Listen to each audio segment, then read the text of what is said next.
we were all meeting up, and originally our other guitarist, Christian, he was having some girl trouble, and Swerved is another name for rejected. And he was like, man, I just get swerved by blondes all the time. He'd asked a bunch of girls out, and they were all just rejecting him. And one of our other band members, our drummer Connor, he was like, that's a cool band name. This is Rob Ruckus. Hey, this is Kate Clover. Hey guys, it's Nick Collins here from The Effect and Better Strangers. Hi, my name is Madeline Rose. Hey, it's Ben McKelvey. It's Tim Howard here from Mike and the Mechanics. Hello, I'm Amanda Lehman. I'm Billy Harvey. What's going on, everybody? I'm Casey Sampson from the band Twist Stop. Hey, it's Tony from Fastball. Hello, everybody. My name is Isaiah Mitchell. Hey guys, it's Matt here from the White Lakes. You're listening to Almost Famous Magazine. Come join us for this interview. Check it out, Almost Famous Magazine. Hey everybody, welcome back to The Hang right here on Almost Famous Magazine. We thank you so much for all of the people who have subscribed, all of those who hit the like buttons. Send us ideas, send us other artists and musicians to talk to. Really appreciate the fact that what we're doing is trying to give you greater insight into the people behind the music. And today is no different.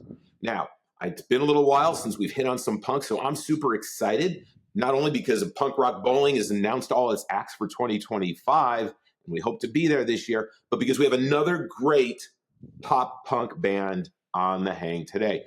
Swerved By Blondes is a Salt Lake City-based punk pop band, but here's the kicker, everybody. Their influence is 80s hair rock. So those of you with your Aquanet available, tease it up because we're going to go on this ride together. They released a new album called Pick Me Girls in 2023 and are on the verge of some new music coming early in 24. Today I have with me Sam from Swerved By Blondes. Sam, welcome to The Hang. Hey, thanks for having me, Scott. I'm super excited to be here. I'm super stoked. We're just gonna jump out of the gate on this one because everybody, he's in Salt Lake City, and I just found out he was practically my neighbor at one time here in Dallas. That's crazy, man. How'd you end up in Salt Lake City from the Dallas area? So I grew up in Utah, and then at 19, I moved to Dallas, lived there for a couple of years, just working, doing some stuff, and I moved around quite a lot. But Carrollton and like Louisville were some of my favorite areas. Funny enough. The biggest thing I miss is definitely that Texas barbecue. I don't know if you've ever been to Hutchins, but I think about Hutchins almost every day.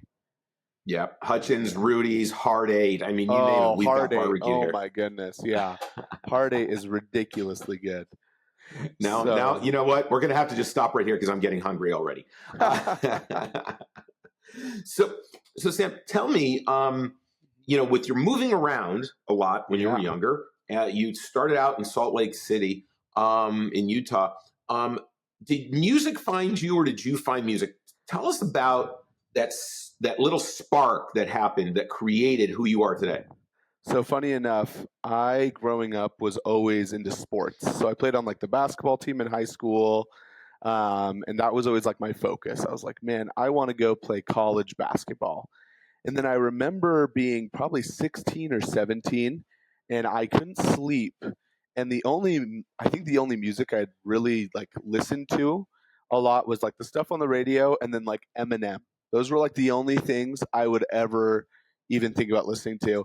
And I couldn't sleep. And I remember turning on Guns N' Roses and listening to Sweet Child of Mine, and I'd heard it obviously, but it really like kind of hit me, and I was like, oh my goodness, this is awesome. So I went and listened to all of Appetite for Destruction, and then that same night I ended up listening to Green Day, and I remember it was Holiday, and I was like, what the heck? Like, this stuff's awesome. And I'd never really been super into like rock or punk or anything outside of just normal stuff, and honestly, I'd never been that interested in music. And so what I would do is I would get home and I would put on headphones and I would listen to these songs, and I would run around my house while everyone was either at school or at work, and I would just sing. I would run around and sing and just imagine I was on a stage. And that's where it kind of started to grow. And it got to the point that when I was 17, I joined a kind of a school of rock here in Utah called the Sound House. And it was a really cool program. They put you into a band. I ended up being in a ska band, and we ended up touring in like New York. And funny enough, that's where I met one of our guitarists and our bassist, Cameron and Jack, in Swerved. I met them there in that ska band. And I was in that band until I was 19. And then I moved to Dallas for a little bit. And then I moved back here to Utah when I was 21. And I've been here 3 years. And then, funny enough, I actually met my wife playing in a band. We were both singers. So, yeah, music kind of became my life overnight. I just kind of discovered how amazing it could be. And funny enough, it had never been a big part of my life before that. Well, dude, I mean, we're here to talk about Swerved by Blondes, but when you talk about ska, we got some rabbit holes we can go down. Oh, dude, I am deep into ska. Love it. Madness fan from like early on with them, Specials, English, all those early ska bands. Yeah, man. So you can actually find like some recordings of me playing like Super Rad by the Aquabats. Or, Weekend in LA by the Toasters. You can find like old recordings of teenage me singing those songs, doing covers of them.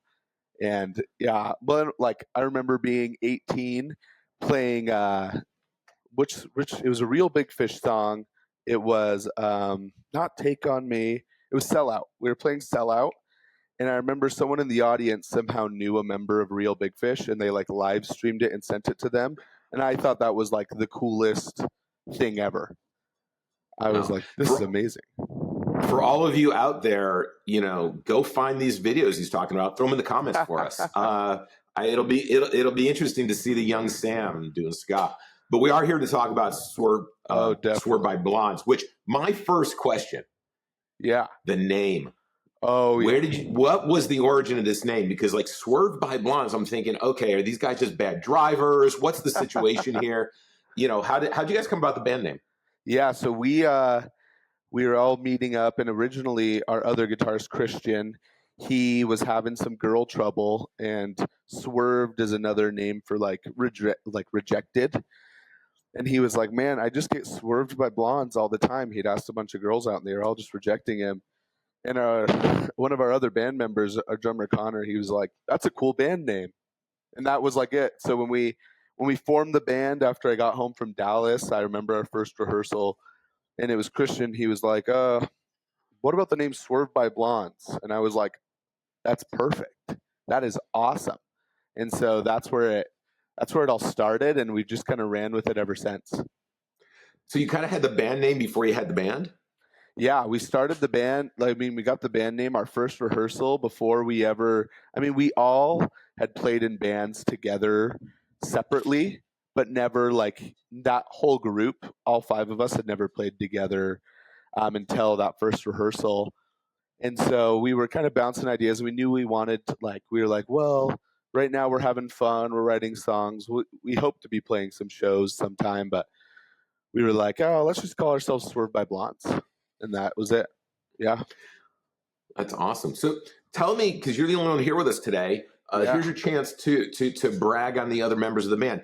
Tell us about who's in the band, what they play, and what they bring to the band's sound. What do they bring to the influence? So first, I'm going to shout out my boy Connor. He's our drummer, and he is nuts.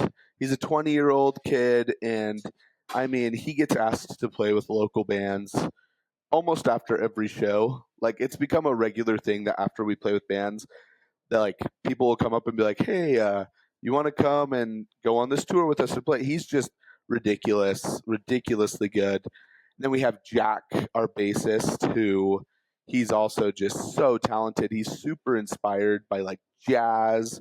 He's a really big Coldplay fan. So he brings in a more technical element to the band. Well, the rest of us just kind of want to play power chords and, be pretty basic. He's the one that kind of brings in these more unique elements. And then we have Cameron and Christian, our 2 guitarists, who are just, almost every Swerve song starts with them.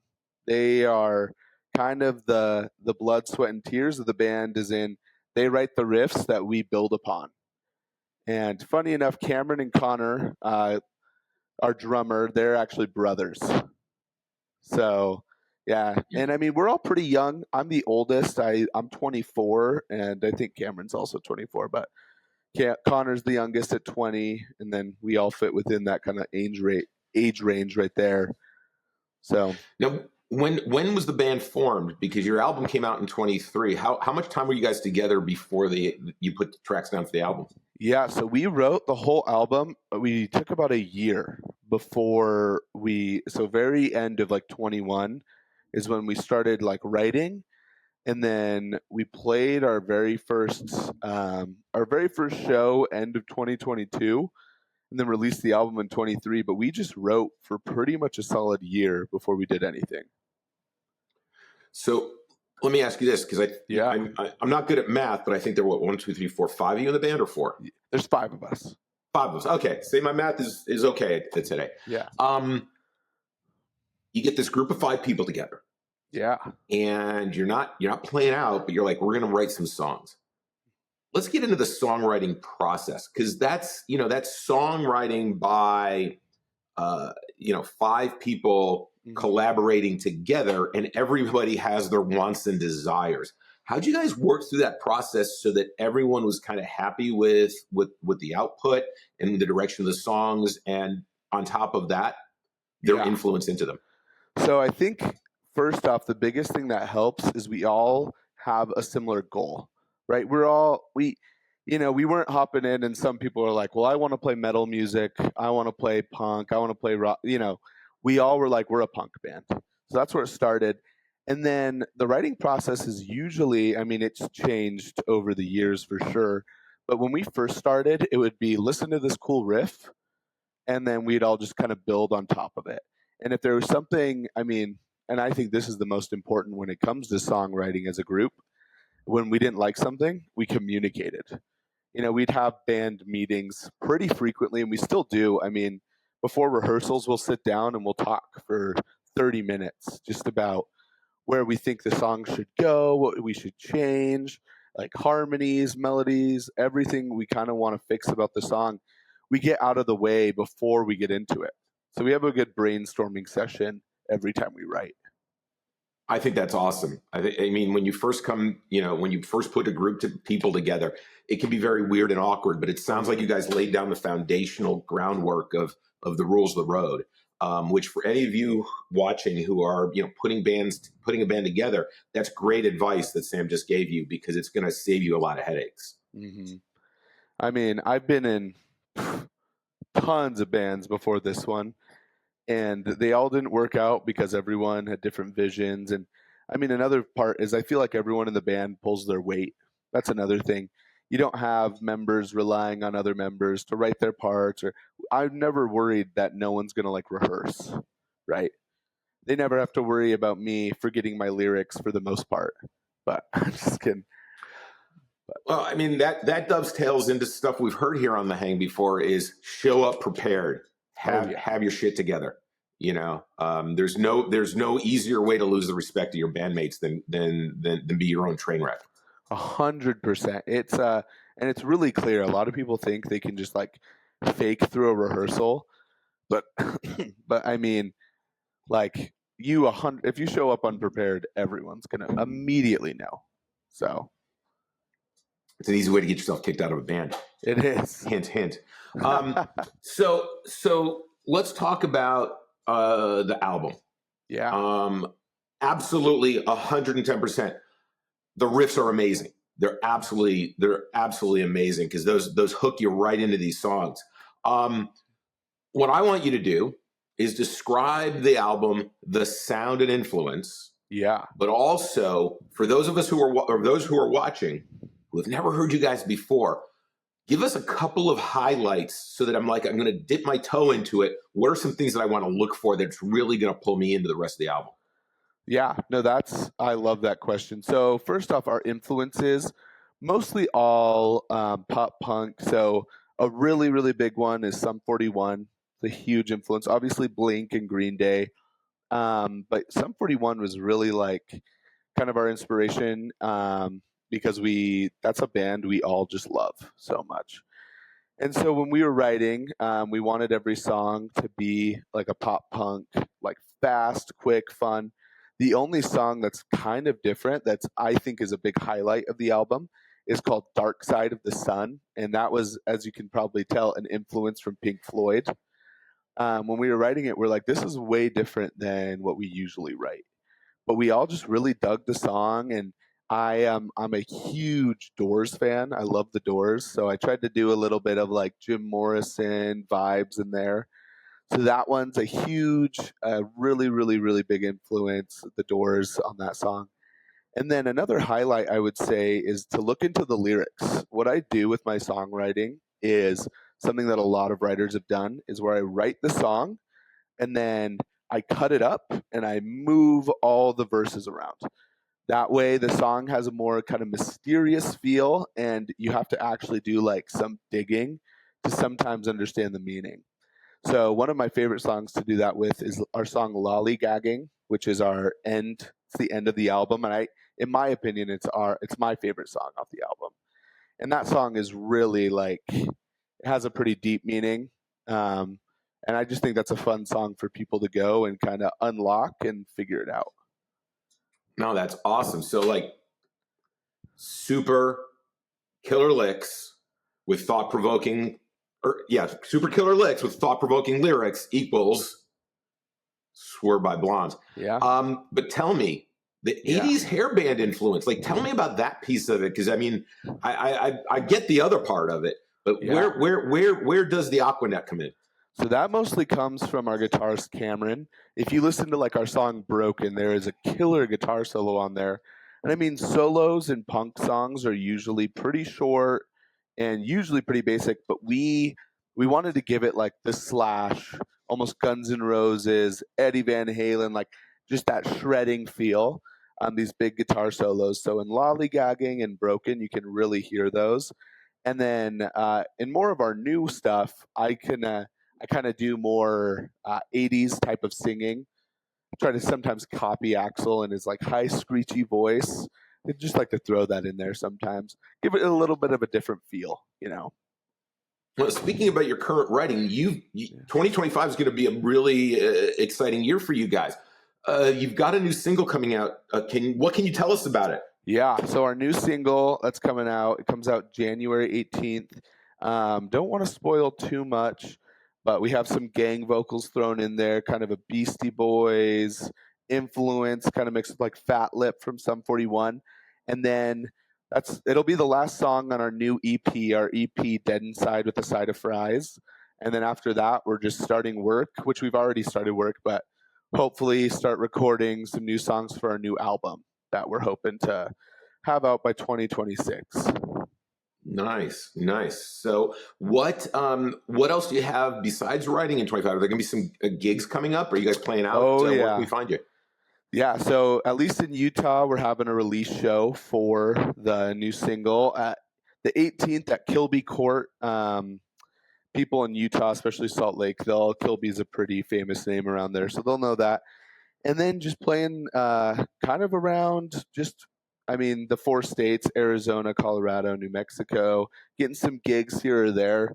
I mean, our goal right now is we're really good at packing the local scene, and we get a lot of traction on Instagram. So now we want to start packing the states next to us. And I mean, touring is really expensive. So we're taking it slow and taking it easy and just trying to pack the shows that we play.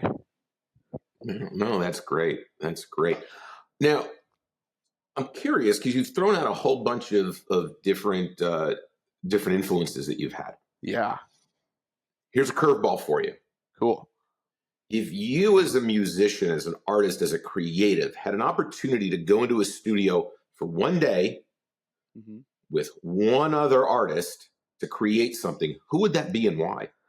So does this have to be like someone living, or can it be someone dead, or just anyone? It could be anyone. I'll tell you that if they're living, and this goes out in the universe and produces something positive, then maybe you got an opportunity. But I will tell you, if you want to go in the studio with Sid Vicious, he might not arrive on time. True. That's true. So I'm going to do one of each really quick. So living, Billy Joe Armstrong, 100%. I mean, I've seen Green Day a couple of times, and I mean those are my all-time favorite shows I've ever been to. And a big reason for that is, get into the studio, talk to him about his writing process, but also about his performance process. We think our live shows are almost more important than our recordings. I mean, not everyone's going to see our live shows, but everyone who comes to a Swerve show, we want them to think that was the best band of the night. Those guys put on a show. And so I think that's what I'd ask him about. If it was someone dead, probably Bradley from Sublime. I would get in there because he has been maybe my biggest influence vocally. And so just to be able to sing, Caress Me Down with him or something like that in the studio would be, that would be amazing. Nice. Great choices. Hopefully Billy Joe works out. That's seriously. The one because the other one, I'm going to just tell you the odds are probably slim. Yeah. Although with AI, you never know how you can bring back the dead. You're telling me AI is crazy right now. Well, let me ask you this. You do a lot of lyric writing. Are you using any AI? Have you dabbled with being an AI creative? Yeah. So funny enough, I actually, for my day job, I work on the corporate side of an AI company. I'm a director of sales. So I'm working with AI every day. And if I let that get into my music, I feel like I would be combining my passions with my day job. So I've never used AI in a song. I mean, I'm not necessarily opposed to it, but for me, I think it's fun to write lyrics and to write melodies and to come up with stories, and to have something else do that for me. It would kind of just take away the process for me. I mean, it's interesting because I've met people who are on both sides of the coin. Yeah. Some people are like, and I'll be honest with you, some really young people that you would think just embrace the technology and go for it are like, oh, hell no. Oh, and then I know some sound engineers with some really big bands and huge tours, and they're doing some things that are just unbelievable. And you listen to stuff, you're like, wait a minute, what do you mean that's not people? How does that happen? It's crazy. So, I think we're in a very formative time that will, it's going to create one side and another, and then someone will be really good at finding the middle. Yeah. I mean, my goal, is hopefully AI can take away all the boring jobs so that more of us can be doing all the fun stuff like making music. Yeah. No, for sure. One thing I'm always interested in, and I think it's important. Now, everybody who's watching, you have seen me talk about this time and time again. You've got to support musicians. You've got to help fund art. Art is not for rent. And I say this over and over again, and it's so true. Go out and buy Swerved By Blondes. Buy their album, the new EP. Just don't listen to it on that Spotify thing, because Sam is not getting wealthy with a 32-cent check. It's hard to parse that out amongst 5 people. So go out and support the band that way. With that, though, I think sharing in art and music is just one of the greatest gifts that we can give to other people. And I'm curious, who are 3 artists that you totally dig right now? Could be could be your playlist. It could be what you listen to at the gym. Give me some perspective on what you think is really cool that you would like to share with others to turn them on to some other music. Yeah, for sure. So I've been thinking about this. So first one, I'm going to point out another local band who we've played with dozens of times, and we love them. They're called No Such Animal, and they are nuts. I mean, I don't know how they combine the style of Muse with pop punk, but they do, and they do it incredibly. And they're just, listening to them, it's like getting hit by a truck. It's so powerful. So they're the first ones I want to shout out. Another band is Homestyle Dinner Rolls. They're another local band that we played with. I know the name, it makes me hungry every time I hear it. But they're the funny thing about Homestyle is they're super popular on Instagram and TikTok as influencers, but they're guys, go listen to my music. And they're awesome. They're a 3-piece, and they're alternative rock, and they're amazing. And the last band I want to shout out is one that I'm just a huge fan of. I'm not sure if you've ever heard of these guys. They're called Heart Attack Man. And Heart Attack Man is a pop punk band who I've seen a couple times in concert now. And I mean, they were like, their song Pitch Black was my second most listened to song this year. They're such a good pop punk band, a big Swerved influence. And so check them out if you can. They're amazing. That's incredible. No, those are 3 bands that I'll definitely be checking out for sure. It just dawned on me. One thing I'm also interested in is you mentioned you guys have a song that you went down the Pink Floyd rabbit hole, The Doors, and that you really got started with Guns N' Roses. Mm-hmm. Who is or what is your comfort food? Those moments when you're just like, I want to go listen to something, music or artist that just kind of helps you center yourself and brings you some peace and some calm. Yeah, so there's 2 answers for that. First one is Dark Side of the Moon by Pink Floyd. I can't listen to just like a song off that album. If a song pops up, then that means I'm going to go to the beginning of the album. I'm going to listen to the whole thing. So that is a big one. I mean, I absolutely love that album. And then, funny enough, another comfort album for me, comfort band, is Tool. Their newest album, Fear Inoculum. It's that I want to like study that album because my wife, when she was in college, I got her hooked on the album, and she would listen to Tool while studying. It like was able to calm her down, but kind of get her hyped at the same time. And it like she would study to that album sometimes while I work. I mean, all day, every day, I'm just kind of hopping in meetings, and I'll just have that album on in the background. And the songs are like an average of 10, 20 minutes. So it's a good song to just like have on and just like chill to, but it gets like kind of gets you like ready. Like it gets me pumped up. I'm like, okay, I can do this. That's almost like, hey, Tool makes a great lullaby. Yeah. No, I mean, it's amazing how they do it. I like I said, I need to like study it. I need to get a scientist in to tell me why it makes me feel that way. But cool. Hey, how do people help support you guys? Because nowadays, you mentioned, that other band being an influencer. I mean, you guys are on Instagram, you're on YouTube. Where can people find you, reach you, buy your music, buy your merch? Where can we do that? For sure. So the biggest place to go is Instagram for sure. That's where most of our following is. And just interacting with us, buying the merch when we post links to it. We're sometimes not the best at keeping these shops up. But I mean, when we're posting it, to just reach out and, ask us, how do we get your shirts? How do we get your hats? Everything like that. And then just streaming our music, that's a big thing. Obviously, Spotify is the easiest way to stream it. We don't get a whole lot of money from Spotify, but I'm grateful to anyone who listens from anywhere. So, I'll challenge everybody. I mean, the album's on Apple Music. You can get it for sale. Go buy this. Right, give you guys a little more love than some Spotify money. Yeah, all it does is help us write more music.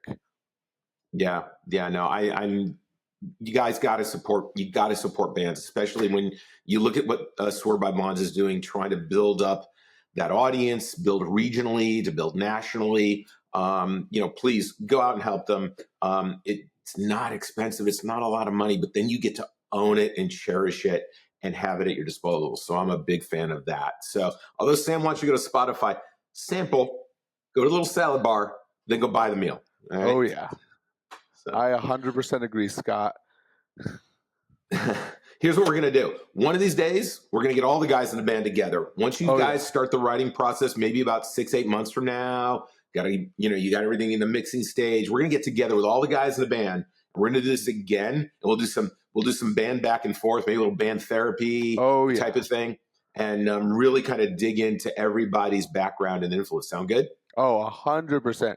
They actually wanted to be here today, but sadly, some of us have started some new jobs. So we're all trying to figure it out. So I was like, man, I'll just do it myself. But yeah, you gotta juggle life, especially in this day and age where, you never know where tomorrow's coming from. So you gotta be all over the place. So I totally get it. But I appreciate you making time for us today. Oh, Dude, thank you for having me. It's been awesome. Yeah, no, this has been great. And everybody, thanks so much for hanging with us. Please continue. Ask questions, put comments below, hit the little bell, subscribe, all that good stuff. You know how to do it. So please do it. It helps us, and it helps us bring you a lot more musicians, because they take a look at us and go, wait a minute, they're building a great following, and this is pretty cool. So Sam, I appreciate you hanging with me today. Everybody, we look forward to seeing you soon. And till then, be well, be good, enjoy some really good music. Go buy some Swerved by Blondes. Sam, thanks so much. Thank you. Great. Hey, I'll see you, Scott. Take it easy.